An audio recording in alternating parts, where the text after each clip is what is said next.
श्लोक देख लेता है। अच्छा बेटे, इतना बड़ा घोटाला, सबके सामने मैं तेरी दुश्मन और पीठ पीछे तेरी मेरी यारी। इस पर श्लोक एक प्लान बनाता है और शाम को सब एक साथ बैठे होने पर बोलने लगता है।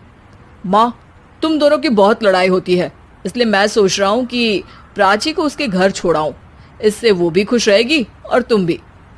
अचानक श्लोक की ये बात सुनकर सास बहू शौक से उसकी तरफ देखती हैं। अरे ऐसे कैसे घर छोड़ाओगे? मुझे कहीं नहीं जाना। अरे तुमने बोला नहीं, पर मैंने सुन लिया। तुम्हें मम्मी के साथ रहना अच्छा नहीं लगता, मुझे पता है। अरे वो अरे, जब बहू खुद कुछ काम बोले तो वो तुझे सुनता नहीं, और अब जो इसने बोला ही नहीं वो तू समझ गया। जब उसे नहीं जाना तो फिर जबरदस्ती क्यों कर रहा है? अच्छा, फिर आपको मौसी के घर छोड़ाता हूँ। बस अब आप दोनों एक घर में एक छत के नीचे नहीं रह सकती।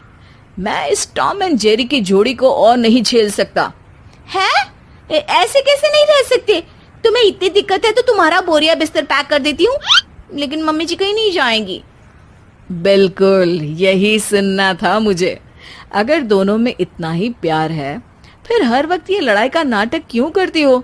देखा मैंने कैसे माँ किचन में दूध रखती है और तुम उनके लिए कमरे में नाश्ता रखती हो, और कैसे वो पहले ही तुम्हारी दिक्कत समझकर घर में पैसे रखकर बाहर जाती है। अरे भाई, इतना ड्रामा तो डेली सोप में भी नहीं होता जितना तुम दोनों ने इस घर में फैलाया हुआ है। तू हमें टॉम एंड जेरी बोलता है ना, तो याद कर वो दोनों भी एक दूसरे को बाहर वालों की बुरी नजर से बचाने के लिए हमेशा सबके सामने लड़ते थे, लेकिन अकेले में दिक्कत के समय मदद भी तो करते थे। बस हमारा रिश्ता भी कुछ ऐसा ही है। और वैसे भी अगर सास बहू में तू मैं नहीं होती तो दुनिया वालों को कहानियां कैसे मिलेंगी?